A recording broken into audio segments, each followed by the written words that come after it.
കഴിഞ്ഞ കുറേ ദിവസങ്ങൾ അല്ലെങ്കിൽ മാസങ്ങളായിട്ട് തന്നെ സോഷ്യൽ മീഡിയയിലും അല്ലാതെയും വലിയ ഒരു നരേഷൻ ഉണ്ടാക്കി ഡെവലപ്പാക്കി വരുന്ന എന്താ വെച്ചാൽ പി വി അൻവർ ഒരു അഹങ്കാരിയാണ്, പി വി അൻവർ ഒരു ധിക്കാരിയാണ്, പി വി അൻവർ കൊടയിൽ ഒതുങ്ങാത്ത വടിയാണ്. ഇതാണല്ലോ ഇപ്പം നടന്നുകൊണ്ടിരിക്കുന്ന നരേഷൻ.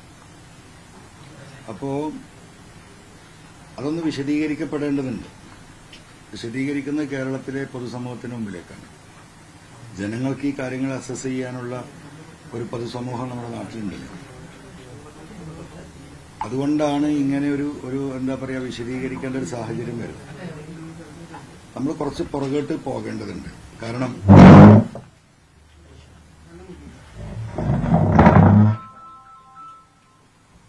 8-9 മാസം മുമ്പാണ് ഞാനുണ്ടായിരുന്ന ഒരു മുന്നണി സംവിധാനത്തിൽ നിന്ന് കേരളം നേരിടുന്ന വലിയ ചില പ്രതിസന്ധി, ജനങ്ങളുടെ ഇടയിലുള്ള ചില പ്രതിസന്ധികളും വരാനിരിക്കുന്ന ഗവൺമെന്റിലെ ADGP അജിത് കുമാർ അടക്കമുള്ള ഒരു വലിയ സംഘം, പോലീസിലെ ഒരു വിഭാഗം RSSുമായി കൂട്ടുചേർന്നുകൊണ്ട് കേരളത്തിൽ നടത്തിക്കൊണ്ടിരിക്കുന്ന ഒട്ടനവധി കാര്യങ്ങൾ, അതുമായി ബന്ധപ്പെട്ട വിഷയങ്ങൾ, ADGPയുടെയും അന്നത്തെ ജില്ലാ പോലീസ് സൂപ്രണ്ടായ സുജിത് ദാസിന്റെയും നേതൃത്വത്തിൽ എയർപോർട്ട് കേന്ദ്രീകരിച്ച് കൊണ്ട് നടക്കുന്ന കള്ളക്കടത്ത്, റിദാൻ ബാസിൽ കേസ്, കോഴിക്കോട് നഗരത്തിൽ നിന്ന് പച്ചാപ്പകൽ കാണാതായ മാമി, ഭരണരംഗത്തെ IAS, IFS, IRS തുടങ്ങിയ ലോബിയും കേന്ദ്ര RSS നേതൃത്വവുമായുള്ള ബന്ധം, ഇതായിരുന്നല്ലോ വിഷയം. ഇതെല്ലാം പറഞ്ഞുകൊണ്ടാണ്, പ്രതിഷേധിച്ചാണ് ഞാൻ LDFൽ നിന്ന് ഇറങ്ങി വരുന്നത്. ഒരു ഘട്ടത്തിൽ എന്നെ കള്ളക്കടത്തുകാരനായി ചിത്രീകരിക്കപ്പെടുന്ന ഒരവസ്ഥ പോലും ഉണ്ടായി. നിങ്ങൾക്കറിയാം, ബഹുമാനപ്പെട്ട മുഖ്യമന്ത്രിയെ ഈ കള്ളക്കടത്തിന് നേതൃത്വം നൽകിയിരുന്ന ADGP അജിത് കുമാർ തെറ്റിദ്ധരിപ്പിച്ച് ഈ കള്ളക്കടത്തുകാരുടെ പിന്നിൽ പി വി അൻവറാണ് എന്ന് അദ്ദേഹത്തെ ധരിപ്പിച്ചതിന് ശേഷം അദ്ദേഹം അങ്ങനെ ഒരു സ്റ്റേറ്റ്മെന്റ് നടത്തുകയുണ്ടായി. ഞാൻ വിശദീകരിക്കുന്നില്ല. അപ്പോൾ ഞാൻ നിന്നിരുന്ന പ്രസ്ഥാനത്തിൽ എന്നെ കള്ളനാക്കുന്ന ഒരു ഘട്ടം വരുമ്പോഴാണ് നിജസ്ഥിതി കേരളത്തിലെ ജനങ്ങളോട് പറയേണ്ട ബാധ്യത എനിക്ക് വന്നത്. അങ്ങനെയുള്ള കുറച്ച് കാര്യങ്ങളുണ്ട്. അങ്ങനെയാണ് ഞാൻ ആ ഒരു ഘട്ടത്തിൽ മാറി വരുന്നത്. മാറി വന്നതിന് ശേഷം കേരളത്തിലൊരു വലിയ വനനിയമ ഭേദഗതി ബില്ല് വന്നു. ഏറ്റവും കൂടുതൽ രൂക്ഷമായ പ്രശ്നങ്ങൾ, വന്യമൃഗ പ്രശ്നം കേരളത്തിൽ ഉള്ള ഒരു പ്രദേശം കൂടിയാണ് നിലമ്പൂർ. ആ ബില്ല് എന്ന് പറയുന്നത് വനനിയമ ഭേദഗതി ബില്ലായിരുന്നു. ആ ഭേദഗതി ബില്ല് എന്ന് പറയുന്നത് ഇന്ന് ഫോറസ്റ്റ് ഉദ്യോഗസ്ഥന്മാർക്ക് ഒരാളെ അറസ്റ്റ് ചെയ്ത് പോലീസ് സ്റ്റേഷനിൽ ഹാജരാക്കാതെ നേരിട്ട് ഹാജരാക്കാൻ ഉള്ള അധികാരമില്ല. ആയുധങ്ങൾ ഉപയോഗിക്കാനുള്ള അധികാരമില്ല. ഒരു പോലീസ് ഫോഴ്സിന്റെ എല്ലാ ശേഷിയും സംസ്ഥാന ഫോറസ്റ്റ് ഉദ്യോഗസ്ഥർക്ക് നൽകിക്കൊണ്ടുള്ള അമെന്റ്മെന്റ് ആയിരുന്നു ഇതിലൊരു പ്രധാന ഭാഗം. എന്ന് പറഞ്ഞാൽ ഇന്ന് ഈ മലയോര മേഖലയാകെ ജനങ്ങളും ഫോറസ്റ്റ് ഡിപ്പാർട്ട്മെന്റുമായിട്ട് എന്നും പ്രതിഷേധങ്ങളും പ്രശ്നങ്ങളും സമരങ്ങളുമാണ്. ഒരു മനുഷ്യനെ ആന ചവിട്ടി കൊന്നാൽ അതിന് പ്രതിഷേധിക്കുന്ന മനുഷ്യരെ വീട്ടിൽ പോയി ഹാജരാക്കാതെ DFOയുടെ മുന്നിൽ ഹാജരാക്കി അദ്ദേഹത്തിന്റെ സ്റ്റേറ്റ്മെന്റ് റെക്കോർഡ് ചെയ്ത് നേരിട്ട് റിമാൻഡ് ചെയ്യാനുള്ള എന്താ പറയാ കാർഡൻ നിയമമായിരുന്നത്. ആ നിയമത്തെ നമ്മൾ എതിർത്തു. ഇന്ന് നമ്മളെ കുടിവെള്ളം തരുന്നത് മുഴുവൻ പുഴകളാണ്. ആ പുഴകൾ ആരംഭിക്കുന്നത് ഒട്ടുമിക്കതും ഫോറസ്റ്റിൽ നിന്നാണ്. അപ്പോൾ ഫോറസ്റ്റിൽ നിന്ന് ആരംഭിക്കുന്ന പുഴയായതുകൊണ്ട് ആ പുഴ അറബിക്കടലിൽ എത്തുന്നത് വരെയുള്ള ആ വെള്ളത്തിന്റെ അവകാശം ഫോറസ്റ്റ് ഡിപ്പാർട്ട്മെന്റിന് കൈമാറുന്നതായിരുന്നു അതിലെ മറ്റൊരു വലിയ വിഷയം. അത് കൈമാറപ്പെട്ടാൽ നമുക്ക് ഇന്നിപ്പോ ഒരാൾക്കും ഒരു തുള്ളി കുടിവെള്ളം എടുക്കാൻ പോലും പുഴയിൽ നിന്ന് സാധിക്കില്ല. ഇവിടുത്തെ ഗ്രാമപഞ്ചായത്തുകളും മുനിസിപ്പാലിറ്റിയും പല സ്ഥലങ്ങളിലും കോർപ്പറേഷൻ ഉൾപ്പെടെ ഉപയോഗിക്കുന്ന വെള്ളം എന്ന് പറഞ്ഞാൽ പുഴകളിലെ വെള്ളമാണ്. അതിന്റെ മുകളിൽ റെസ്ട്രിക്ഷൻസ് വരും. അതിൽ നിന്ന് ഫോറസ്റ്റിന്റെ NOC വേണ്ടി വരും. എന്ന് പറഞ്ഞാൽ കുടിവെള്ളത്തിന് പോലും റേഷൻ കടയെ സമീപിക്കേണ്ട അവസ്ഥയിലേക്ക് കേരളം എത്തുന്ന അത്രയും ജനവിരുദ്ധമായിട്ടുണ്ടായിരുന്ന ഒരു ബില്ലായിരുന്നു. അതിനെ നമ്മൾ ശക്തമായി എതിർത്തു. അതിനെ എതിർക്കുന്നതും ഇങ്ങനെ ഒരു ബില്ല് വരുന്നുണ്ട് എന്നും കേരളത്തിലെ ജനങ്ങളോട് അന്ന് ഞാനാണ് വിളിച്ചു പറയുന്നത്. ആ ബില്ല് പബ്ലിഷ് ചെയ്തില്ല, പത്രത്തിൽ പരസ്യം ചെയ്തില്ല, ജനങ്ങളോടുള്ള അതിനുള്ള പ്രതികരണം തേടിയില്ല. ഗസറ്റിൽ പബ്ലിഷ് ചെയ്തുകൊണ്ട് നിയമസഭ പോലും അറിയാതെ ഒളിച്ചു കടത്തി നിയമസഭയിൽ MLA-മാർ ഉച്ചഭക്ഷണം കഴിക്കുന്ന സമയത്ത് അത് പാസ്സാക്കിയെടുക്കാനുള്ള നിഗൂഢമായ നീക്കത്തെ അന്ന് ആ സമരത്തിലൂടെയാണ് ഞാൻ പൊളിക്കുന്നത്. ആ സമരത്തിന്റെ ഭാഗമായിട്ട് നിലമ്പൂരിൽ എത്തുമ്പോഴാണ് DFO ഓഫീസുമായി ബന്ധപ്പെട്ട മണി എന്ന് പറയുന്ന സഹോദരന്, ആദിവാസി സുഹൃത്ത്, അന്നേ ദിവസമാണ് നിലമ്പൂരിൽ ചവിട്ടിക്കൊല്ലുന്നത്. അങ്ങനെയാണ് നമ്മൾ ഫോറസ്റ്റ് ഓഫീസ് ഉപരോധിക്കുന്നത്. ആ ഫോറസ്റ്റ് ഓഫീസ് ഉപരോധിച്ച ആ സമരത്തിൽ അവിടെ ഒരു പ്ലാസ്റ്റിക് സ്റ്റൂളും ഒരു ഗ്ലാസും പൊട്ടി 350-550 രൂപയുടെ നഷ്ടമാണ്. അതിന്റെ പേരിൽ വലിയ അക്രമിയായി എന്നെ സ്വീകരിച്ച് രാത്രി 12 മണിക്ക് പോലീസ് ഈ വീട്ടിൽ നിന്നും എന്നെ അറസ്റ്റ് കൊണ്ട് ഈ ജയിലിലടച്ച് നിങ്ങൾ കണ്ടതാണ്. നിങ്ങൾ കണ്ട വിഷയമാണ്. ജുഡീഷ്യറിയുടെ സത്യസന്ധതകൊണ്ടും അവർ ഈ കാര്യങ്ങൾ വിലയിരുത്തിയത് കൊണ്ടുമാണ് എനിക്ക് അന്ന് ജാമ്യം കിട്ടിയത്. അല്ലെങ്കിൽ മാസങ്ങൾ എന്നെ ജയിലിലിടാനുള്ള പ്ലാനായിരുന്നു. ഈ വിഷയങ്ങളൊക്കെ ഞാൻ ഒറ്റയ്ക്ക് നേരിടുകയാണ്, നിങ്ങൾ മനസ്സിലാക്കണം. അത് കഴിഞ്ഞു വന്നു. അതിന്റെ മുമ്പ് ചേലക്കര തെരഞ്ഞെടുപ്പ് നടന്നു, പാലക്കാട് തെരഞ്ഞെടുപ്പ് നടന്നു. ഞങ്ങൾ ആ വിട്ടു വന്ന സമയത്താണ്. അങ്ങനെ ഈ തെരഞ്ഞെടുപ്പിൽ UDF-ന് പിന്തുണ കൊടുക്കണമെന്ന് പറഞ്ഞു. ഞങ്ങൾ കൂടിയാലോചനകൾ നടത്തി. പാലക്കാട് നമുക്കറിയാം വലിയ വിഷയമായിരുന്നു. സെക്കൻഡായി നിന്നിരുന്നത് BJP-യാണ്. BJP-യുടെ കടന്നുവരവ് തടയണമെന്നത് നിർബന്ധമാണ്. ആ നിലക്ക് UDF-ന്റെ ആ റിക്വസ്റ്റ് നമ്മൾ അംഗീകരിച്ചു. ബഹുമാനപ്പെട്ട പ്രതിപക്ഷ നേതാവുമായിട്ട് തന്നെയാണ് ഞാൻ സംസാരിച്ചത്.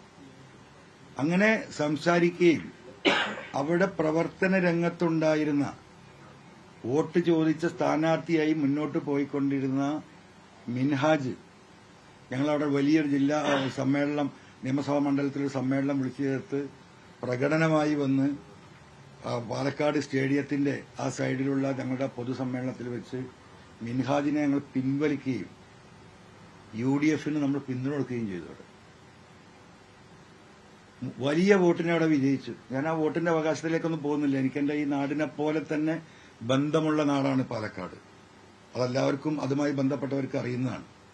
അവിടെ മിൻഹാജ് എന്ന് പറയുന്ന സ്ഥാനാർത്ഥിയുടെ അവിടുത്തെ പശ്ചാത്തലവും റാവുത്തർ ഫാമിലിയായിരുന്നു. ആ മുനിസിപ്പാലിറ്റിയിലെ ഏറ്റവും കൂടുതൽ മുസ്ലിം കമ്മ്യൂണിറ്റിയിലെ കേരളത്തിൽ തന്നെ ഏറ്റവും കൂടുതലുള്ള റാവുത്തർ സമുദായം താമസിക്കുന്ന സ്ഥലമാണ്. 4,000 കുടുംബ വോട്ട് ഈ റാവുത്തർ ഫാമിലികളുടെ വോട്ടുള്ള സ്ഥലമാണ്. നമ്മൾ പിൻവലിച്ചു കൊടുത്തു, പിന്തുണ കൊടുത്തു. ഒറ്റ കാര്യമുള്ളൂ ഞാനന്ന് പറഞ്ഞിരുന്നത്, ഈ സ്ഥാനാർത്ഥിയെ പിൻവലിച്ചു കഴിഞ്ഞാൽ ആ UDF-ന്റെ ഉത്തരവാദിത്തപ്പെട്ട തെരഞ്ഞെടുപ്പ് പ്രചരണ കമ്മിറ്റിയിൽ അദ്ദേഹത്തിന് ഉൾപ്പെടുത്തണം. ഏറ്റതായിരുന്നു. മിൻഹാജിനെ ഉൾപ്പെടുത്തിയില്ല എന്ന് മാത്രമല്ല, അദ്ദേഹത്തോട് പിന്നെ ഈ പറയുന്ന ലീഡർഷിപ്പിൽ ഒരാൾ പോലും മാന്യമായിട്ടൊന്ന് വിളിച്ചൊരു താങ്ക്സ് പോലും പറഞ്ഞിട്ടില്ല. 2-3 ദിവസം കഴിഞ്ഞപ്പോൾ മിൻഹാജും അവിടുത്തെ നമ്മളെ പ്രവർത്തകരും വിളിച്ച് വലിയ വിഷമം പറഞ്ഞു. ഞാൻ പറഞ്ഞു, സാരല്ല, നമ്മളൊരു നല്ല ഉദ്ദേശത്തിന് വേണ്ടിയിട്ടാണ്, നിങ്ങൾ മുന്നോട്ട് പോവുക. BJP അവിടെ അധികാരത്തിൽ വരാൻ പാടില്ല, മറ്റു കാര്യങ്ങൾ നമുക്ക് സെറ്റിൽ ചെയ്യാൻ കഴിയുന്നു പറഞ്ഞു. അങ്ങനെ തെരഞ്ഞെടുപ്പ് മുന്നോട്ട് പോയി വലിയ വോട്ടിന് വിജയിക്കുകയാണ്. തെരഞ്ഞെടുപ്പ് ദിവസം പാലക്കാട് മുനിസിപ്പാലിറ്റിയിലെ ബൂത്തിലിരിക്കുന്ന UDF-ന്റെ പ്രവർത്തകർക്ക് മുഴുവൻ ബിരിയാണി വെച്ച് കൊണ്ടുപോയി കൊടുക്കുന്നത് ഈ പറയപ്പെടുന്ന സ്ഥാനാർത്ഥിയായിരുന്ന മിൻഹാജും പ്രവർത്തകരുമാണ്. അങ്ങനെ വോട്ടിംഗ് കഴിഞ്ഞു. ഞാൻ പറഞ്ഞു, റിസൾട്ട് വരുമ്പം നിങ്ങളെ വിളിച്ചവർ താങ്ക്സ് പറയും.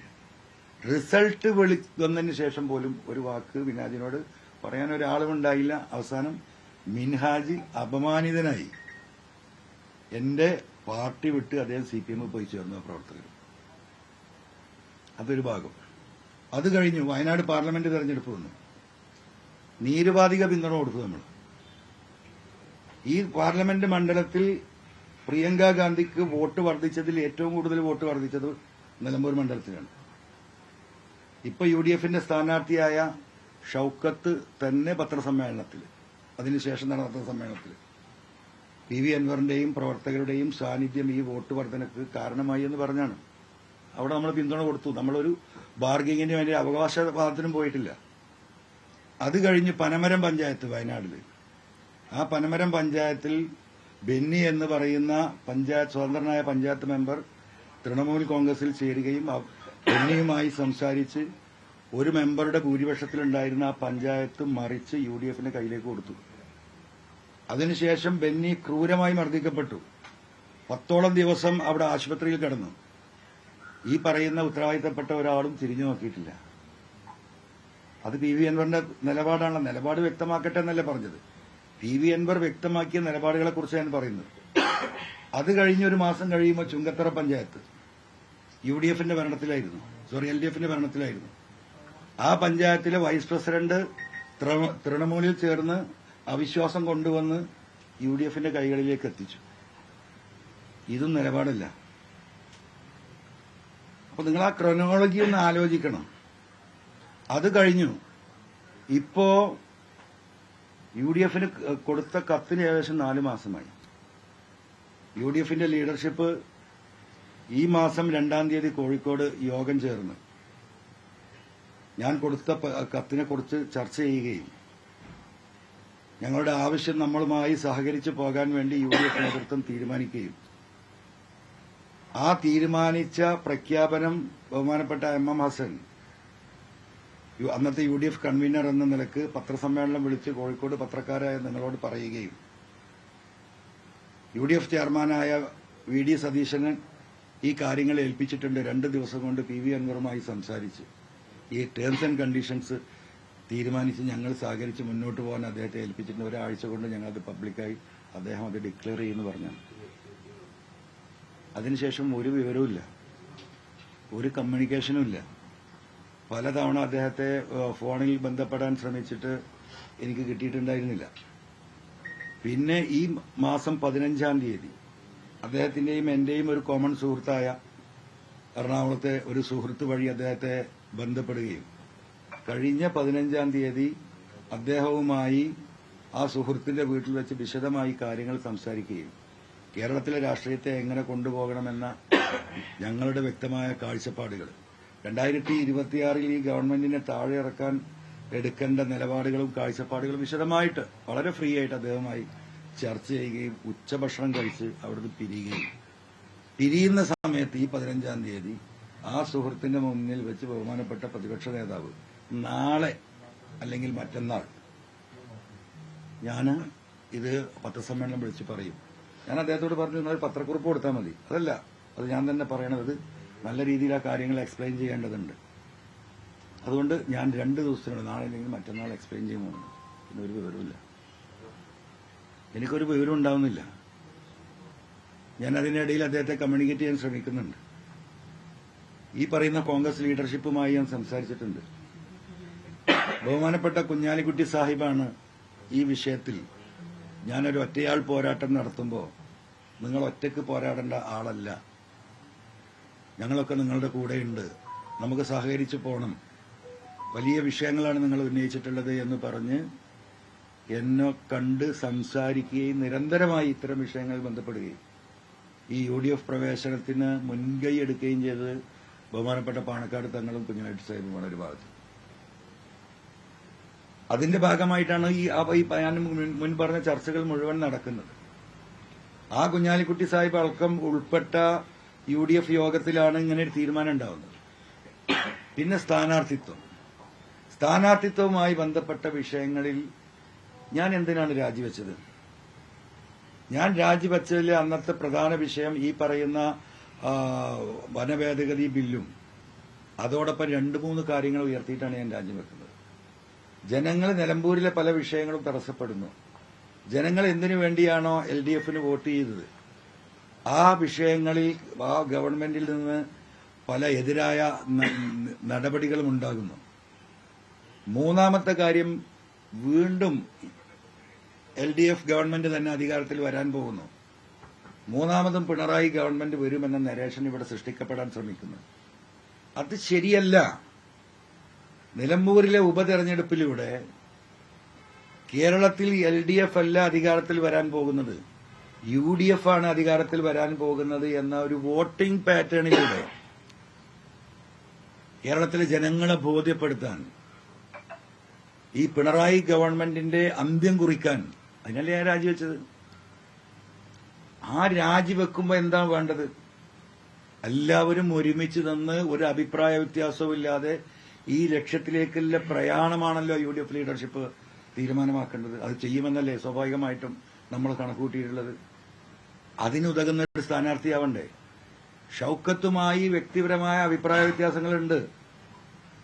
അത് ആ അഭിപ്രായ വ്യത്യാസമൊന്നും ഇപ്പോൾ നമ്മൾ ഏറ്റെടുത്ത ഒരു മിഷന് തടസ്സമേ അല്ല. നിങ്ങൾക്കറിയാം, ഇന്നലെ അദ്ദേഹം ഞാൻ ഒരുമിച്ചാണ് ചോർന്നത് ഒരു കല്യാണ വീട്ടിൽ വെച്ചിട്ട്. ഞങ്ങൾ അത്ര വലിയ എതിർപ്പുണ്ടെങ്കിൽ ആരെങ്കിലും തൊട്ടടുത്ത് പോയിരുന്ന ഭക്ഷണം കഴിക്കും. ഇഷ്ടംപോലെ സീറ്റ് അവിടെ ഇല്ലേ? അദ്ദേഹവുമായുള്ള വിഷയം വേറെയാണ്. അത് ഇവിടെ ചർച്ച ചെയ്യപ്പെടേണ്ടതല്ല. അത് ചർച്ച ചെയ്യപ്പെടേണ്ട ഘട്ടത്തിൽ അന്ന് നമുക്ക് ചർച്ച ചെയ്യാം. അത് ഇലക്ഷന് മുമ്പാവുമോ പിമ്പാവുമോ അത് ഉണ്ടാവുമോ എന്നൊക്കെ നമുക്ക് പിന്നെ നോക്കാം. ഇപ്പോ UDF നിർത്തിയ ഒരു സ്ഥാനാർത്ഥിയെ ഇനി എന്താ പറയാ, ഈ ചർച്ചകൾ നടക്കുമ്പോൾ അതിന്റെ മുകളിലൊരു ചർച്ചയിലേക്ക് ഞാൻ കിടക്കുന്നില്ല. അവിടെ എന്റെ വിഷയം ഒരാൾക്കും എതിർപ്പില്ലാത്ത ആ സമൂഹത്തിൽ നിന്ന്, നിലമ്പൂരിലെ പൊതുസമൂഹത്തിൽ നിന്ന് എല്ലാവർക്കും വോട്ട് ചെയ്യാൻ പറ്റുന്ന ഒരു സ്ഥാനാർത്ഥിയാണ്. സ്ഥാനാർത്ഥിയുടെ കുഴപ്പം കൊണ്ടൊരു വോട്ട് പോകരുന്ന വോട്ടാർക്ക് ആരുമാകട്ടെ. ഞാൻ പറഞ്ഞു, സ്ഥാനാർത്ഥിക്ക് ഒരു പ്രസക്തി ഇല്ല എന്ന് ഞാൻ പറഞ്ഞു 2 ദിവസം മുമ്പ്. നിങ്ങൾക്കറിയാം, അവിടെ ജനങ്ങളും ഈ പറയുന്ന LDF തമ്മിലെ പോരാട്ടാന്ന് പറഞ്ഞു. അപ്പോ ആ സ്ഥാനാർത്ഥിയുടെ ഒരു കുഴപ്പം കൊണ്ട്, അല്ലെങ്കിൽ അദ്ദേഹത്തിന്റെ എന്തെങ്കിലും പ്രയാസം കൊണ്ട് ഒരു വോട്ട് പോകരുതെന്ന് ഞാൻ ഉദ്ദേശിച്ചുള്ളൂ. ഇനിയിപ്പോ ഒരു വേറൊരു സ്ഥാനാർത്ഥിനെ തീരുമാനിക്കപ്പെടുമ്പോഴും ആ സ്ഥാനാർത്ഥിക്കും ചില പരിമിതികളൊക്കെ ഉണ്ടാവും. സ്വാഭാവികമാണ്, മനുഷ്യ സഹജമാണ്. അപ്പോ ഇപ്പൊ എന്താ പറയുന്നത്, അൻവർ അധിക പ്രസംഗിയാണ്. ഞാൻ എവിടെയാണ് അധിക പ്രസംഗം നടത്തിയത്? സ്ഥാനാർത്ഥിയെ തീരുമാനിക്കപ്പെടുന്നത് വരെ എന്റെ ധാരണ എന്താ, പൊതുസമൂഹത്തിന്റെ ധാരണ എന്താ? UDFന്റെ സ്ഥാനാർത്ഥി ഉണ്ടാവും, മോശം ഉണ്ടാവില്ല. ഞാൻ വീട്ടിലേക്ക് കയറി വരുമ്പോൾ നിങ്ങൾ പുറത്ത് നിൽക്കുന്നുണ്ട്. നിങ്ങൾ ചോദിച്ചു, ഷൗക്കത്തിനെ പ്രഖ്യാപിച്ചല്ലോ സ്ഥാനാർത്ഥിയായിട്ട്, എന്താ നിങ്ങളുടെ അഭിപ്രായം? എനിക്ക് വ്യക്തിപരമായ വ്യത്യാസമുണ്ട്, അത് ഞാൻ പറഞ്ഞു. അതെന്റെ വ്യക്തിപരമായ അഭിപ്രായ വ്യത്യാസം. അതില്ലാന്ന് എനിക്ക് പറയാൻ കഴിയില്ല. എനിക്ക് വളച്ചു പറയാനും തിരിച്ചു പറയാനും ഒന്നും സാധിക്കില്ല. ഇനിയിപ്പോ ഒരു വടിയാണ് അവിടെ UDF നിർത്തിയിട്ടുള്ളത്. ആ UDFന്റെ ഭാഗമാണെങ്കിൽ എനിക്കെന്താ പ്രയാസം? ആ UDFന്റെ ഭാഗമായി അതിനോടൊപ്പം നിൽക്കാൻ. ഇവിടെ വിഷയം ഈ ഗവൺമെന്റിനെ താഴെ ഇറക്കാനുള്ള ഒരു തെരഞ്ഞെടുപ്പ് റിസൾട്ട്, ഒരു 25,000-30,000 വോട്ടിനോട് ജയിക്കുമെന്ന് ഞാൻ പറഞ്ഞു. അവിടെ തന്നെ ഞാൻ ഇപ്പോഴും നിൽക്കുന്നത്. അതിന് ഉതകുന്ന രീതിയിലെ കാര്യങ്ങൾ നടത്തണം. അപ്പൊ ഒരു സഹകരണ മുന്നണിയാക്കാന്ന് പറഞ്ഞു, അതിന് സമ്മതിച്ചു. സഹകരണ മുന്നണി അറിയാൻ നിങ്ങൾക്ക് അറിയാം. ബസ്സിലെ ആ സ്റ്റെപ്പിൽ കയറിയുന്ന ക്ലീനറെ കൂടെ നിന്ന് പോകണമെന്ന് മതി, പ്രശ്നമില്ല. ചെറിയ പാർട്ടിയല്ലേ, നമ്മൾ വളരെ ചെറിയ പാർട്ടിയാണല്ലോ. അതിനും നമ്മൾ സമ്മതിച്ചു. അതെങ്കിലും ഒന്ന് പൊതുസമൂഹത്തോട് പറയണ്ടേ? ഇന്നലെ അദ്ദേഹം പറഞ്ഞു അൻവർ വ്യക്തമാക്കട്ടെ. ഇത്രയും വ്യക്തമാക്കിയതാണല്ലോ, ഇനി എന്താ ഞാൻ വ്യക്തമാക്കേണ്ടത്? ഈ കഴിഞ്ഞ 3-4 മാസമായി ഒരു മനുഷ്യന്റെയും ഒരു പാർട്ടിയുടെയും എന്നെ വസ്ത്രാക്ഷേപം നടത്തിയിട്ട് എന്താ തെരുവിലേക്ക് വിട്ടിരിക്കുക അല്ലേ? ഇന്നലെ എന്താ ചെയ്തത്? വസ്ത്രാക്ഷേപം നടത്തി തെരുവിൽ വിട്ട് എന്റെ മുഖത്തേക്ക് ചളിവാരി എറിയണം. അത് കാണുന്നുണ്ടല്ലോ എല്ലാം. ഇന്നലെ അദ്ദേഹത്തിന്റെ തീരുമാനം എന്താ? എന്നെ ദയാവാദത്തിന് വിട്ടിരിക്കണം. ദയാവാദം. എന്ത് തെറ്റാ ഞാൻ ചെയ്തത്? അതും കൂടെ ഒന്ന് വിശദീകരിക്കണ്ടേ? നിങ്ങൾക്കറിയോ, ഈ മലപ്പുറം ജില്ലയിൽ 1,86,000 ചെറുപ്പക്കാരും മിഡിൽ ഏജിലായിട്ടുള്ള ആളുകളും പാസ്പോർട്ട് എടുക്കാനും ഉള്ള പാസ്പോർട്ട് പുതുക്കാനും കഴിയാതെ ഇരിക്കുക. എന്താ അറിയോ? ഈ സുജിത്താസും അജിത് കുമാറും ഉണ്ടാക്കി പോയ കേസുകൾ, പെറ്റി കേസുകൾ, ബൈക്കിൽ 3 ആള് പോയതിന്, ഹെൽമെറ്റ് ഇല്ലാത്തതിന്, വണ്ടി പാർക്ക് ചെയ്തതിന് 1,86,000 അത് ഞാൻ ചൂണ്ടിക്കാണിച്ചതാണോ ഞാൻ ചെയ്ത തെറ്റ്? ഈ മലയോര മേഖലയിലെ മനുഷ്യന്മാർ അനുഭവിക്കുന്ന പ്രശ്നം, ആ നിയമ ഭേദഗതി ബില്ല് അതിനെതിരെ എതിർത്ത് ജയിലിൽ പോയതാണോ ഞാൻ ചെയ്ത തെറ്റ്?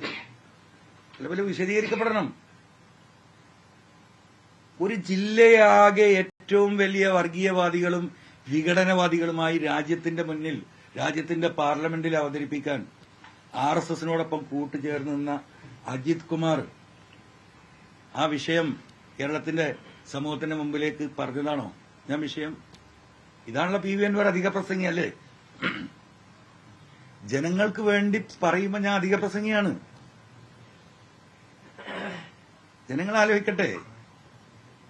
ജനങ്ങളാണ് ഇതിൽ തീരും. ഞാൻ എന്ത് അധിക പ്രസംഗമാണെങ്കിൽ എനിക്ക് ഇനിയും അത് പറയേണ്ടി വരും. ജനങ്ങൾക്ക് വേണ്ടി ആണ് ഞാൻ സംസാരിച്ചത്. ഇപ്പോ ഒരു എന്താ പറയാ, നിയമസഭാ സാമാജികനാകാൻ വേണ്ടിയിട്ടുള്ള വെപ്രാളാണല്ലോ നമ്മൾ ഈ കണ്ടുകൊണ്ടിരിക്കണല്ലേ. ഉള്ളത് ഞാൻ എന്താ പറയാ സമൂഹത്തിന്റെ മുമ്പിലേക്ക് വലിച്ചെറിഞ്ഞു പോകുന്ന അധികാരമുണ്ടെങ്കിൽ എനിക്ക് അവിടെ നിന്നാ മതിയല്ലോ. സുജിത് ദാസ് എന്ന് പറയുന്ന IPS ഓഫീസർ എന്റെ കാല് പിടിക്കുന്നത് നിങ്ങൾ കേട്ടതാണല്ലോ. സാറേ 30 കൊല്ലം എനിക്ക് ഇനിയും സർവീസ് ഉണ്ട്, സാറിന്റെ കൂടെ ഞാൻ ഉണ്ടാവും, സാറ് പറയുന്ന എന്ത് ജോലി ഞാൻ ചെയ്യും, ദയവായി എന്നെ ഉപദ്രവിക്കരുത്, ആ മരക്കേസ് മരം പോയ നിങ്ങൾ കൊടുത്ത പരാതി ദയവായി ഒന്ന് പിൻവലിക്കണം. അല്ലേ, എന്തെല്ലാം ഇട്ടെറിഞ്ഞു ഞാൻ. എന്റെ ജീവന് വല്ല സംരക്ഷണമുണ്ടോ? ഞാൻ സർവശക്തനായ ദൈവത്തില് എന്താ പറയാ അർപ്പിച്ച് നടക്കുന്നവരായതുകൊണ്ടാണ് ഞാൻ ഈ ഭൂമി കൂടെ എപ്പോഴും നടക്കുന്നത്. 4 ഗവൺമെന്റ്മാരുണ്ടായിരുന്നു, പിൻവലിച്ചില്ലേ? വീടിന് സംരക്ഷണം ഉണ്ടായിരുന്നു, പിൻവലിച്ചില്ലേ? എന്തെല്ലാം ഞാൻ നേരിടുന്നുണ്ട്. 3-4 സ്റ്റാഫിന് സർക്കാർ ശമ്പളം കൊടുക്കുന്നുണ്ടായിരുന്നു, എല്ലാം പോയില്ലേ? എന്തിനേറെ പറയുന്ന എന്റെ പാർക്ക് വിഷയം നിങ്ങൾക്കറിയാം. അത് 5-6 കൊല്ലം കേസ് കൂടി സുപ്രീം കോടതി നടക്കും. കേസ് കൂടി ജിയോളജിക്കൽ സർവേ ഓഫ് ഇന്ത്യയിലെ ഏറ്റവും വലിയ അതോറിറ്റിയാണ് ഭൂമി സംബന്ധമായി പറയേണ്ടത്. ആ ജിയോളജിക്കൽ സർവേ ഓഫ് ഇന്ത്യ ഇവിടെ വന്ന് സർവേ നടത്തി ഇതിനൊരു കുഴപ്പമില്ല എന്ന് പറഞ്ഞ് കേരളത്തിലെ ഡിസാസ്റ്റർ മാനേജ്മെന്റിന് റിപ്പോർട്ട് കൊടുത്തിട്ട് ആ റിപ്പോർട്ടിന്റെ അടിയിൽ ആ പാർക്ക് പ്രവർത്തിക്കാൻ ഫംഗ്ഷൻ ചെയ്യാൻ ഡിസാസ്റ്റർ മാനേജ്മെന്റിന്റെ മന്ത്രി കൂടിയാണ് ബഹുമാനപ്പെട്ട മുഖ്യമന്ത്രി, അദ്ദേഹത്തിന്റെ ഒരു സിഗ്നേച്ചർ മതി. ആ ഫയൽ മേശപ്പുറത്ത് കിടക്കുമ്പോഴാണ് ഈ പ്രശ്നങ്ങൾ ഉണ്ടാക്കണം. എനിക്കെന്താ 4 ദിവസം മാറിക്കൂടെയിരുന്നു? 4 ദിവസം കഴിഞ്ഞിട്ട് എനിക്ക് പറഞ്ഞാൽ മതിയായിരുന്നല്ലോ, ആ ഒപ്പിട്ട് വാങ്ങിയിട്ട്. ഇനി എന്താ നഷ്ടപ്പെടാൻ ബാക്കി? ഈ കാര്യങ്ങൾ മുഴുവൻ നമ്മൾ സഹിക്കുകയാണ്. 28 കേസുണ്ട് PV അൻവറിന്റെ പേരിൽ, അറിയുള്ളത്. എങ്ങനെ 28 കേസുണ്ടായത്? ഈ ഗവൺമെന്റിനെതിരെ പറഞ്ഞു ഇറങ്ങിയതിന് ശേഷം ഈ പറയുന്ന ആർക്കെങ്കിലും ഒരു കേസുണ്ടോ? ഒറ്റ കേസ്. ശശി കൊടുത്ത തലശ്ശേരിയിലെ കേസ് വിചാരണ ആരംഭിച്ചു. കഴിഞ്ഞ 17-ാം തീയതി എനിക്ക് പോകാൻ പറ്റിയിട്ടില്ല, ലീവ് കൊടുത്തിരിക്കുകയാണ്. അപ്പോ ഇതെല്ലാം അനുഭവിച്ച് നിൽക്കുകയാണ്. അപ്പൊ ഇപ്പോഴും ഞാൻ നയം വ്യക്തമാക്കിയിട്ടില്ല, മനസ്സിലായില്ലേ?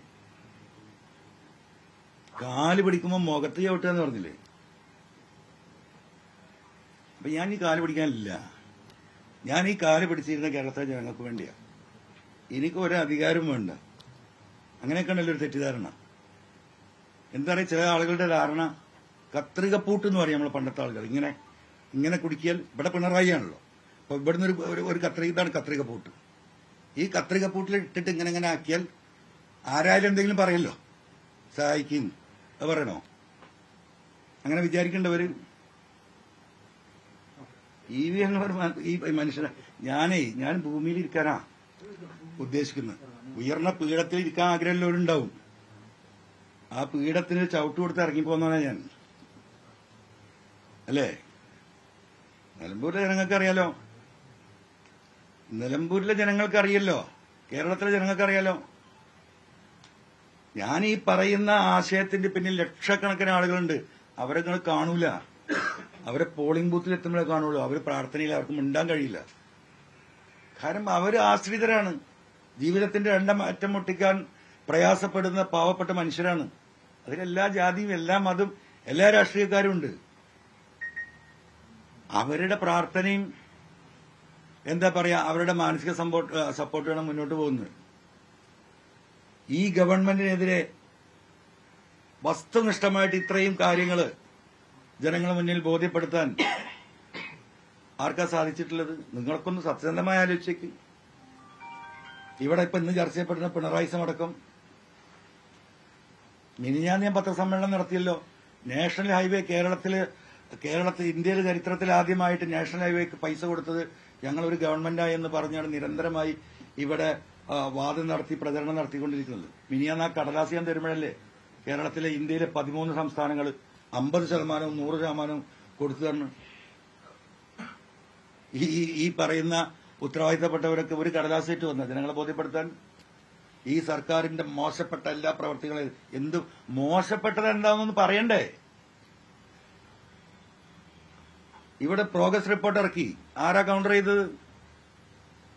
എന്തെല്ലാം കൗണ്ടർ ചെയ്യാൻ അതിലുണ്ട്? ഇതിനൊന്നും ആർക്കും സഭയില്ല. ആർക്കും സമയമില്ല. എല്ലാ തീരുമാനത്തിന്റെ അടിസ്ഥാനം വേറെയാണ്. ഞാൻ ഇപ്പൊ പറയുന്നില്ല, പറയേണ്ട ഘട്ടം വരും. അപ്പൊ ഇനി ഞാൻ എന്ത് ചെയ്യണം? കേരളത്തിൽ ജനങ്ങൾ പറയട്ടെ. അപ്പൊ എനിക്ക് ഇനി ഈ കാര്യങ്ങൾ സംസാരിക്കാനുള്ളത് ഈ പറയുന്ന കോൺഗ്രസിന്റെ ഒരു വലിയ നേതാവ് ഇവിടെ ഉണ്ടല്ലോ. അതാരാ? K C Venugopal. എന്നൊക്കെ അറിയാം. അദ്ദേഹവുമായി ഈ വിഷയം ഈ രീതിയിൽ ഇതുവരെ ഞാൻ പങ്കുവച്ചിട്ടില്ല. എനിക്കിനി അദ്ദേഹത്തിലെ പ്രതീക്ഷ. അദ്ദേഹമാണല്ലോ ഇന്ത്യയിൽ മുഴുവൻ ഓടി നടന്ന കോൺഗ്രസ് തന്നെ ഈ പാർലമെന്റ് തെരഞ്ഞെടുപ്പോട് കൂടി അവസാനിക്കുമെന്ന് പറയുന്ന കോൺഗ്രസിനെ 40 സീറ്റിൽ നിന്ന് 200 സീറ്റിലേക്ക് എത്തിക്കാൻ സാധിച്ചത് അദ്ദേഹത്തിന്റെ കഠിനമായ പ്രയത്നമാണ്. ഇന്നും അദ്ദേഹം ഓടിക്കൊണ്ടിരിക്കുക 24 മണിക്കൂർ. അദ്ദേഹത്തോട് ഈ വിഷയം എനിക്ക് സംസാരിക്കാനുണ്ട്. എനിക്ക് കുറച്ച് എന്റെ ഗ്രീവിയൻസ് പറയാനുണ്ട്. മുസ്ലിം ലീഗ് ലീഡർഷിപ്പിന് ഇനി ഒന്നും എന്താ പറയാ, അവർക്ക് ഇത് പുറത്ത് ബോധ്യപ്പെടുത്തില്ല. അവർ പറയേണ്ടതൊക്കെ അവർ പറഞ്ഞു കഴിഞ്ഞാൽ അവരെന്താ പറയാ, പണ്ട് ഈ പറയുന്നത് പോലെ കെ കരുണാകരനും മാണി സാറും ഒക്കെ ഉണ്ടായിരുന്ന കാലത്ത് ഇതിനൊക്കെ ഒരു ചർച്ചകൾ നടത്തി ഒരു അമിക്കബിൾ സൊല്യൂഷൻ ഉണ്ടായിരുന്നു. ബഹുമാനപ്പെട്ട പ്രതിപക്ഷ നേതാവ് അദ്ദേഹത്തിന് കഴിയുന്നത്ര ഓടുന്നുണ്ട്, അദ്ദേഹം പ്രവർത്തിക്കുന്നുണ്ട്. ഇതെല്ലാം കൂടെ ഒരു ഇതിനൊരു ഐക്യപ്പെടണ്ടേ? എത്ര പാർട്ടിയുണ്ട് UDF-ലെ ഘടകകക്ഷികളെന്ന് ആലോചിച്ച് നോക്കൂ. ഫോർവേഡ് ബ്ലോക്ക് ഞാൻ പറയണ്ടല്ലോ.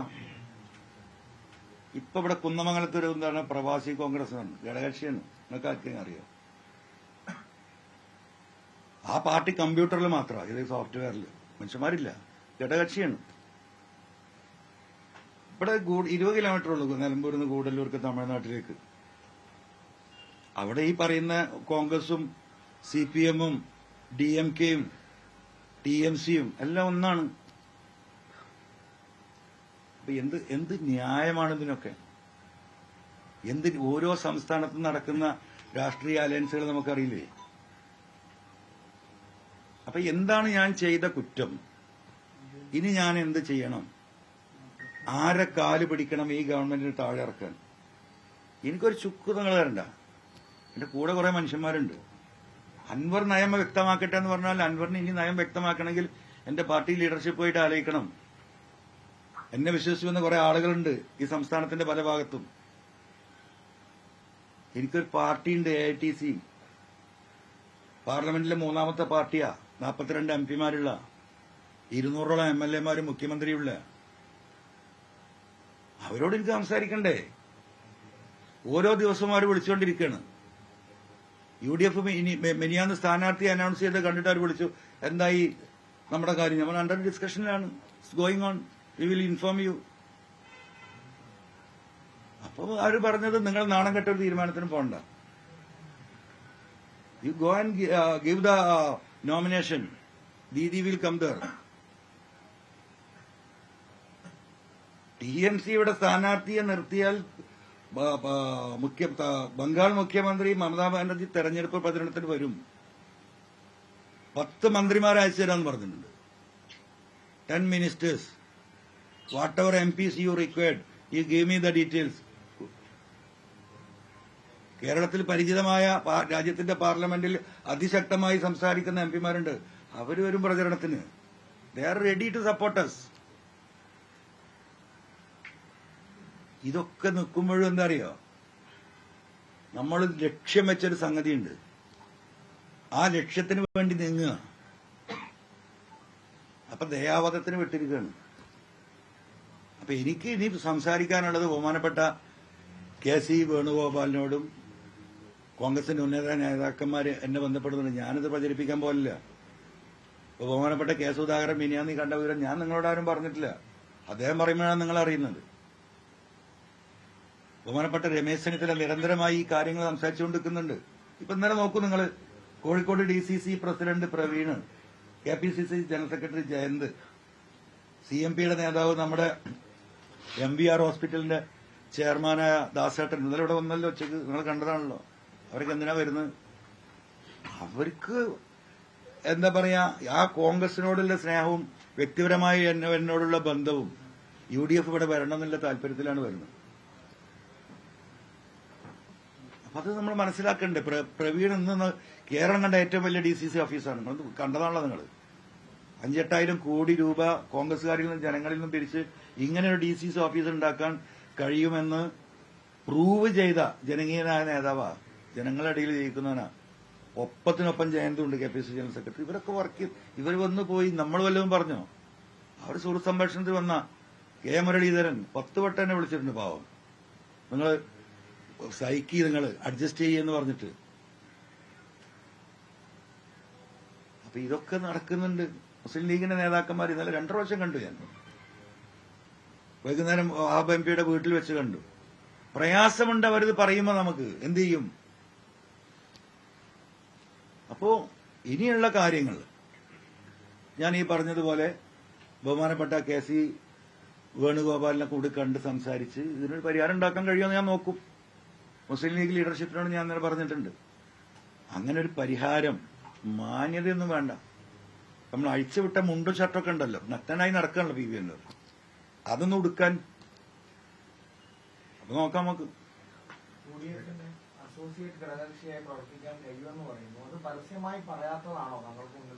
അല്ല, ഈ കാര്യമൊക്കെ പറഞ്ഞില്ലേ എന്റെ പൊന്നരുണെ, കത്തടക്കം കൊടുത്തില്ലേ? നീ എന്താ നിലപാട് വ്യക്തമാക്കാൻ എന്താ ബാക്കി? ഞാൻ മലയാളം ഈ പറഞ്ഞത്. ഏത് മുന്നണിയില്? അതിനല്ലേ കത്ത് കൊടുത്ത് കാത്തു നിൽക്കണ മാഷേ.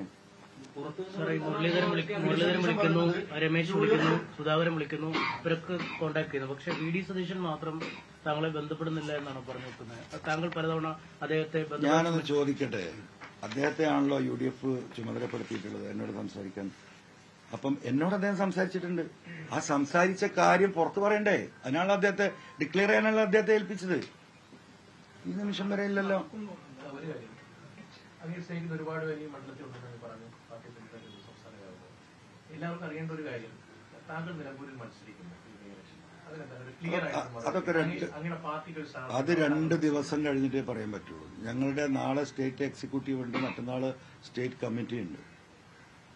അതിലെ തീരുമാനം. അതിന്റെ മുമ്പ് ഈ പറയുന്ന കേസുമായി ബന്ധപ്പെടാൻ ഞാൻ പരിശ്രമിക്കുന്നുണ്ട്. കേസിൽ പ്രതീക്ഷയുണ്ട്. കേസിൽ പ്രതീക്ഷ ഇല്ലാതിരിക്കുന്നത് എങ്ങനെയാ? ഈ ഇന്ത്യയിലെ മുഴുവൻ പാർട്ടി വിഷയങ്ങൾ മുഴുവൻ സെറ്റിൽ ചെയ്ത് കോൺഗ്രസിന് ഒരു മുഖം ഉണ്ടാക്കി കൊടുത്തു അദ്ദേഹം, അല്ലേ?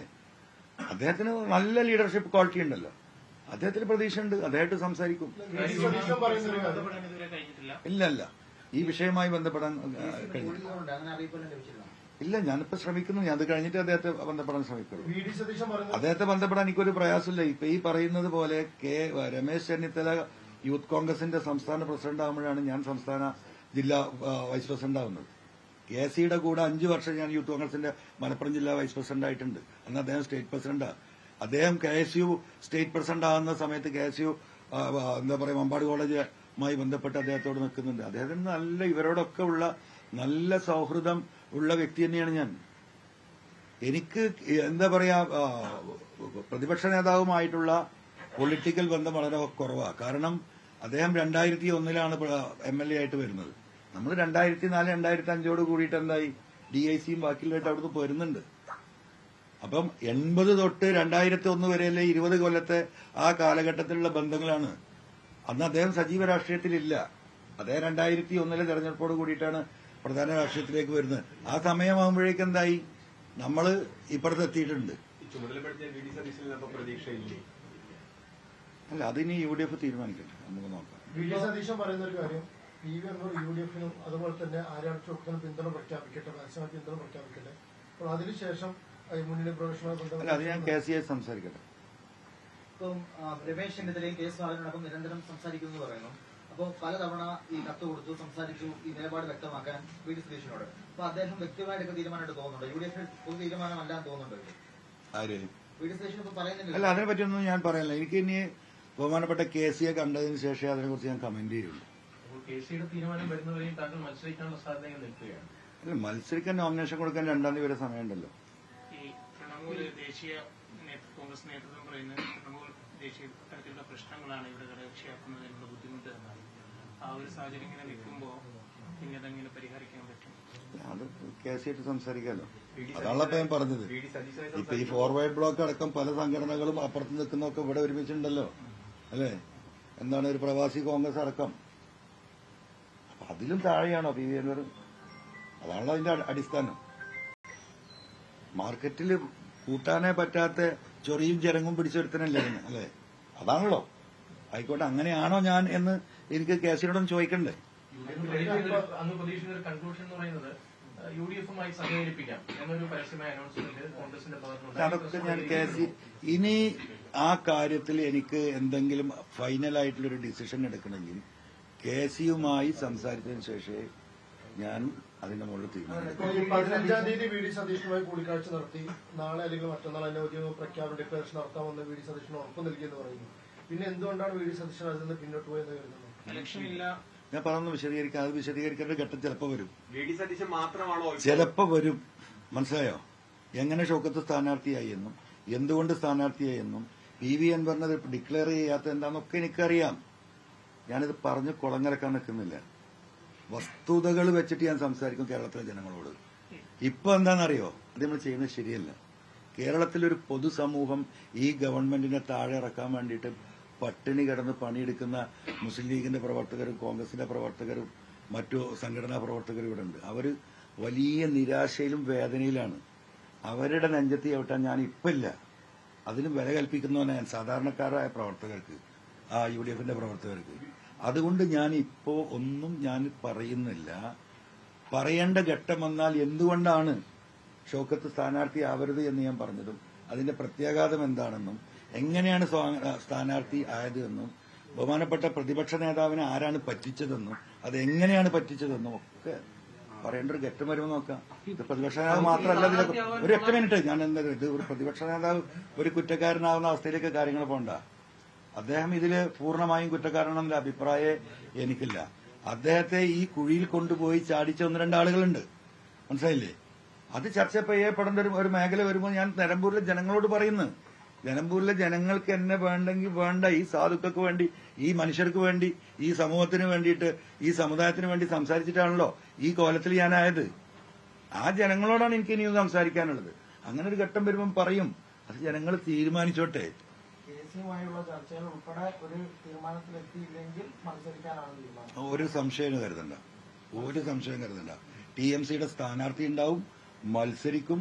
മമതാ ബാനർജി വരും, അവരുടെ മന്ത്രിമാര് വരും, അവരുടെ MP-മാര് വരും. പൊളിറ്റിക്സ് പച്ചയായിട്ട് നമ്മൾ പറയും, ജനങ്ങളുമായി സംവദിക്കും. ഒരു തർക്കവും കാര്യത്തിലില്ല. അല്ല, UDF-ൽ എടുത്തില്ലെങ്കിൽ മാത്രമല്ല, KC-യുമായി സംസാരിച്ചതിന് ശേഷം ബഹുമാനപ്പെട്ട KC എന്ത് തീരുമാനമെടുക്കുന്നു, ഞങ്ങളോട് നീതി പുലർത്തുകയാണെങ്കിൽ, അതല്ല ചൊറി പിടിച്ച അൻവറിനെ വേണ്ട എന്നാണ് അവരുടെ തീരുമാനമെങ്കിൽ ഞാൻ ജനങ്ങളിലേക്ക് ഇറങ്ങും, ജനങ്ങളോട് പറയും.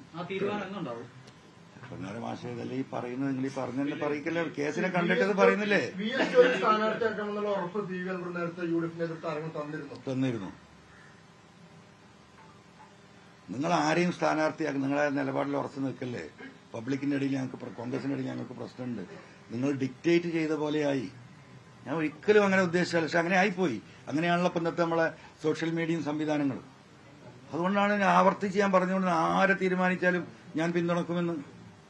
പക്ഷേ കോൺഗ്രസ് നേതാക്കളിൽ പലരും തന്നെ പറയുന്നത്, ഈ യോഗത്തിലൊക്കെ പറഞ്ഞതും ഔട്ട്സ്പോക്കൺ ആണ് ഈ PV അൻവർ. അല്ല, ഔട്ട്സ്പോക്കൺ കാര്യം ഇപ്പം വിശദീകരിച്ചല്ലോ. അതുകൊണ്ട് I M an outspoken person. I M speaking for the public. അതാണല്ലോ പ്രശ്നം. ജനങ്ങൾക്ക് വേണ്ടി സംസാരിക്കുന്ന ആളാണ് എന്റെ പ്രശ്നം. അപ്പൊ ഞാൻ ഔട്ട്സ്പോക്കൺ ആണെന്നുള്ളൊരു നരേഷൻ ആരാ ഉണ്ടാക്കി വെക്കുന്നത്? നമ്മൾ ഈ പറയുന്ന ഗവൺമെന്റിനെതിരെ പറയാൻ പാടില്ല, ചില കാര്യങ്ങൾ മിണ്ടാൻ പാടില്ല. ജനങ്ങൾ എന്ത് സഹിച്ചാലും ഒരു അഡ്ജസ്റ്റ്മെന്റ് രാഷ്ട്രീയം അതെനിക്ക് സാധിക്കുന്നില്ല. അതാണ് എന്റെ പ്രശ്നം. Yes, I M A outspoken person. അല്ല, പക്ഷെ അത് മുന്നണിക്കുള്ളിൽ ഒതുങ്ങുമോ? ഈ പണ്ട് PC ജോർജിന്റെ ഒക്കെ അനുഭവം UDF-നുള്ളതാണ്. PC ജോർജ്, അത് വിട് നിങ്ങൾ. അല്ല, PC ജോർജ്, ഞാൻ കുറെ കാലമായി നിങ്ങൾ PC ജോർജ്, അവന് ഞാനിട്ട് എന്താ ബന്ധം? അല്ല, അതുപോലെ എന്താ ബന്ധം നിങ്ങൾ പറ. ഞാൻ സംസാരിക്കുന്ന ജനങ്ങൾക്ക് വേണ്ടിയിട്ടാ. PC ജോർജ് സംസാരിച്ചിരുന്ന അവന്റെ കാര്യമാണ്. KC-യുമായി സംസാരിച്ച് പ്രതീക്ഷിക്കുന്ന തീരുമാനത്തിലാണ്. അല്ല, അതൊക്കെ ഇപ്പൊ ഇങ്ങനെ പറയാൻ പറ്റുമോ നിങ്ങളോട്? ഈ വേറെ ക്വസ്റ്റ്യൻസ് ഉണ്ടെങ്കിൽ നിർത്തുന്നു. ഞാൻ ഒറ്റ കാര്യം ഞാൻ കൺക്ലൂഡ് ചെയ്യാണ്. ബഹുമാനപ്പെട്ട KC വേണുഗോപാലിൽ ഞാൻ പ്രതീക്ഷ അർപ്പിക്കുന്നു. UDF-ന്റെ ഘടകകക്ഷി നേതാക്കളിൽ ഞാൻ പ്രതീക്ഷ അർപ്പിക്കുന്നു. കോൺഗ്രസിന്റെ മുതിർന്ന നേതാക്കളിൽ ഞാൻ പ്രതീക്ഷ അർപ്പിക്കുന്നു. ആ UDF സംവിധാനത്തിന്റെ ലീഡർഷിപ്പിൽ ഞാൻ പ്രതീക്ഷ അർപ്പിക്കുന്നു. ആ കാര്യങ്ങൾ ഞാൻ ബഹുമാനപ്പെട്ട KC-യും ബഹുമാനപ്പെട്ട തങ്ങൾ സ്ഥലത്തില്ല ബഹുമാനപ്പെട്ട കുഞ്ഞാടി സാഹിബുമായി സംസാരിച്ച് അവസാനമായിട്ട് എന്താണ് ഡിക്ലറേഷൻ എന്ന് ഞാൻ പറയും. എന്റെ പൊന്നരുണ, ഞാനെ പറ്റി ഇപ്പൊ പറയില്ല. ഞാൻ KCയെ കണ്ട് സംസാരിച്ചിട്ട് ഇനി ബാക്കി പറയുള്ളൂ. 2 ദിവസമായില്ല നിങ്ങൾ ഇങ്ങനെ ഇടങ്ങാറായി നിൽക്കുന്ന, ഞാനൊന്നും പറയാത്ത ഇത്രയെങ്കിലും പറഞ്ഞില്ലേ. Let us wait and see. ചിലപ്പോ പടച്ചോനായിരിക്കും, പടച്ചോൻ സ്ഥാനാർത്ഥിയായിട്ട് ഇറങ്ങും. യെസ്, PV അൻവറിന്റെ വാർത്താ സമ്മേളനം പൂർത്തിയാക്കിയിരിക്കുന്നു. വളരെ ചുരുക്കി പറഞ്ഞാൽ പ്രശ്നം മുഴുവൻ സതീശനോടാണ്. UDF-ലേക്ക് കയറാനുള്ള വിലങ്ങുതടിയായി ഇപ്പോൾ നിൽക്കുന്നതും VD സതീശനാണ്. ഇനി KC വേണുഗോപാലിലാണ് പ്രതീക്ഷ മുഴുവൻ. KC വേണുഗോപാലിനെ നേരിട്ട് വേണുഗോപാലിനോട് സംസാരിക്കാനാണ് ശ്രമിക്കുന്നത്. KCയോടുകൂടി സംസാരിച്ച ശേഷമാണ് മത്സരിക്കാനുള്ള തീരുമാനം എടുക്കുക. മത്സരിക്കണോ വേണ്ടയോ എന്ന കാര്യത്തിൽ തീരുമാനം എടുക്കുക. ഇനി തൽക്കാലം ആരുടെയും കാലുപിടിക്കാൻ പോകേണ്ട എന്ന നിലപാടിലാണ് താനുള്ളത്. രാജ്യത്തെ കോൺഗ്രസിന്റെ സംഘടനാ കാര്യങ്ങളിൽ മുഴുവൻ തീരുമാനമെടുക്കുന്ന ആൾ എന്ന നിലയ്ക്ക് ഇനി KC വേണുഗോപാലിനോട് സംസാരിക്കാം എന്നതാണ് അൻവറിന്റെ ലൈൻ. VV അരുൺ വിവരങ്ങളുമായി ന്യൂസ് ഡെസ്കിൽ നിന്ന്. അരുൺ, സതീശനെ കടന്നാക്രമിക്കുന്നു, പ്രതീക്ഷ വേണുഗോപാലിലാണെന്ന് പറയുന്നു. പറഞ്ഞു വരുമ്പോൾ സതീശിനേക്കാൾ പാരമ്പര്യം തനിക്ക് കോൺഗ്രസിൽ ഉണ്ട് എന്നുകൂടി പറഞ്ഞു വെക്കുന്നുണ്ട് അൻവർ. എന്തായാലും കടുത്ത അവഗണനയാണ്. ആ അവഗണനയിൽ പ്രതിഷേധിച്ചാണ് ഇപ്പൊ തൽക്കാലം ഒന്നും ചെയ്യാത്തത്. അതായത് സമ്മർദ്ദം അവസാനിപ്പിക്കുന്നില്ല, സതീശനിലേക്ക് ആക്രമണം കൂർപ്പിച്ചു വെക്കുന്നു. എന്താണ് അൻവർ ഇപ്പോൾ ഉദ്ദേശിക്കുന്നത്? ശ്രീജ, തീർത്തും നിരാശനാണ് PV അൻവർ. അപ്പോഴും ചെറിയ പ്രതീക്ഷ KC വേണുഗോപാൽ എന്ന കോൺഗ്രസിന്റെ സംഘടനാകാര ജനറൽ സെക്രട്ടറി അദ്ദേഹം പുലർത്തുന്നു. നേരത്തെയൊക്കെ നമ്മൾ CPM-മായി തെറ്റിപ്പിരിഞ്ഞു വന്ന പിണറായി വിജയനെ മുഖം നോക്കി വെല്ലുവിളിച്ച PV അൻവറിന്റെ ഒരു ശരീരഭാഷയല്ല ഇന്ന് PV അൻവറിൽ കാണാനാകുന്നത്. പക്ഷെ അപ്പോഴും അദ്ദേഹം ഒരു ഫൈറ്റിംഗ് സ്പിരിറ്റ് വിടുന്നില്ല. ഇനിയും ചെറിയ പ്രതീക്ഷ മുന്നോട്ട് വയ്ക്കുന്നു. കോൺഗ്രസിന്റെ UDF-ന്റെ ഏറ്റവും പ്രധാനപ്പെട്ട നേതാവിനെയാണ് അദ്ദേഹം വെല്ലുവിളിക്കുന്നത്. അദ്ദേഹം ലക്ഷ്യം UDF പ്രവേശമോ അല്ലെങ്കിൽ UDF-മായി ഏതെങ്കിലും തരത്തിലുള്ള സഹകരണവുമാണ്. പക്ഷേ അദ്ദേഹം അപ്പോഴും അദ്ദേഹം സ്വീകരിക്കുന്ന രീതി UDF-ന്റെ ചെയർമാനെ വെല്ലുവിളിച്ചുകൊണ്ടാണ്. VD സതീശനെ കടന്നാക്രമിച്ചാണ് അൻവർ മുന്നോട്ട് പോകുന്നത്. സതീശൻ വലിയ രീതിയിൽ അവഗണിച്ചു, തന്നെ മുഖത്ത് ചെളിവാരി എറിഞ്ഞു, വസ്ത്രാക്ഷേപം ചെയ്ത് തെരുവിലിട്ടു, അവിടെ വെച്ച് വീണ്ടും മുഖത്ത് ചെളിവാരി എറിഞ്ഞു, കാലിൽ പിടിക്കാൻ പോകുമ്പോൾ മുഖത്ത് ചവിട്ടി തുടങ്ങിയ പരാമർശങ്ങളാണ് ഇന്ന് PV അൻവറിന്റെ ഭാഗത്ത് നിന്നുണ്ടായത്. ഒരു കാര്യം വ്യക്തമാണ്, എന്താണ് തൻ്റെ മുന്നിലുള്ള വഴി എന്ന് PV അൻവറിന് വ്യക്തമല്ല. ഒരേ ഒരു വഴി മാത്രമേ അദ്ദേഹത്തിന് രാഷ്ട്രീയ ഭാവി മുന്നോട്ട് പോകാൻ ഉള്ളൂ എന്ന് അദ്ദേഹം തിരിച്ചറിയുന്നു. അത് UDF ആണ്. UDF-മായി ഏതെങ്കിലും തരത്തിലുള്ള സഹകരണമില്ലെങ്കിൽ PV അൻവർ തികച്ചും അപ്രസക്തനായി മാറും കേരള രാഷ്ട്രീയത്തിൽ. അതായത് ഇപ്പോൾ അദ്ദേഹം തിരിച്ചറിയുന്നു. കാരണം ഇടതുമുന്നണിയിലേക്ക് CPM-ലേക്ക് പോകാൻ കഴിയില്ല, BJP പാളയത്തിലേക്ക് അദ്ദേഹത്തിന് ആ രീതിയിൽ സ്വീകാര്യത ലഭിക്കില്ല. കാരണം അദ്ദേഹത്തിൻ്റെ അനുകൂല വോട്ടുകളും അദ്ദേഹത്തിന് സ്വാധീനമുള്ളതൊക്കെ മുസ്ലിം ന്യൂനപക്ഷങ്ങൾക്കിടയിലാണ്. അതുകൊണ്ട് തന്നെ അദ്ദേഹത്തിന് BJP എന്നത് അത്ര എളുപ്പം ചെന്ന് കയറാവുന്ന ഒരു ലാവണമല്ല. ആകെയുള്ളത് UDF ആണ്. ആ UDF ഈ രീതിയിൽ തങ്ങൾ തെളിക്കുന്ന വഴിയിലൂടെ വന്നില്ലെങ്കിൽ പുറത്തേക്ക് പോകൂ എന്ന് തന്നെ UDF നേതൃത്വം വളരെ പ്രത്യക്ഷമായി തന്നെ അൻവറിനോട് പറയുന്നു. അപ്പോൾ ഏത് വിധേനയും UDF-ൽ കയറിപ്പറ്റുക എന്നത് മാത്രമാണ് അൻവറിൻ്റെ മുന്നിലുള്ള ഇപ്പോഴത്തെ ലക്ഷ്യം. പക്ഷേ അപ്പോഴും അദ്ദേഹം സ്വീകരിക്കുന്നത് UDF-ന്റെ ചെയർമാനെ ആ രീതിയിൽ വിമർശിച്ചുകൊണ്ടുള്ള പോക്കാണ്. കുഞ്ഞാലിക്കുട്ടിയിലും ലീഗിലും അദ്ദേഹത്തിന് പ്രതീക്ഷയുണ്ട്, അത് അദ്ദേഹം പറയുകയും ചെയ്യുന്നുണ്ട്. തൻ്റെ UDF പ്രവേശം തന്നെ ഒപ്പം പോകണം, സഹകരിക്കണമെന്ന നിലപാട് പറഞ്ഞത് തങ്ങളും അതുപോലെ PK കുഞ്ഞാലിക്കുട്ടിയുമാണ്. ആ പ്രതീക്ഷ അദ്ദേഹം ഇപ്പോഴും കൈവിടുന്നില്ല. KC വേണുഗോപാലിലും പ്രതീക്ഷയുണ്ട്. യഥാർത്ഥത്തിൽ ശരിക്കും കയ്യാലപ്പുറത്തെ തേങ്ങ എന്നൊക്കെ പറയുമ്പോൾ അവസ്ഥയിലായി മാറിയിരിക്കുന്നു PV അൻവറിന്റെ രാഷ്ട്രീയ നിലനിൽപ്പ്. UDF സതീശൻ കനിഞ്ഞാൽ എന്തെങ്കിലും ഗുണമുണ്ടാകും, അതിനപ്പുറത്തേക്ക് PV അൻവറിനെ മുന്നോട്ടുള്ള പോക്ക് ഇരുട്ടിലായിരിക്കും എന്നാണ് ഏറ്റവും പ്രധാനപ്പെട്ട കാര്യം. പിന്നെ മറ്റൊരു വഴിയും അദ്ദേഹത്തിന് മുന്നുണ്ടാകില്ല. അദ്ദേഹത്തിൻ്റെ പ്രധാന ശത്രു പിണറായി വിജയനും CPM-മാണ്. അദ്ദേഹം മത്സരിക്കാനിറങ്ങിയാൽ അത് ഗുണമാവുക CPM-നും ഇടതു മുന്നണിക്കുമാണ്. പിണറായി വിജയനാണ് അദ്ദേഹം എപ്പോഴും എതിർക്കുന്ന മുഹമ്മദ് റിയാസിനാണ്. അങ്ങനെ ഒരുപക്ഷെ അത് ചെയ്യേണ്ടി വരുന്ന അവസ്ഥയിലേക്കാണ് ഇപ്പോൾ PV അൻവർ എത്തിയിരിക്കുന്നത്. കാരണം കോൺഗ്രസ് നേതൃത്വം വിഷയം തന്നെ വളരെ വിശദമായി ചർച്ച ചെയ്യാം.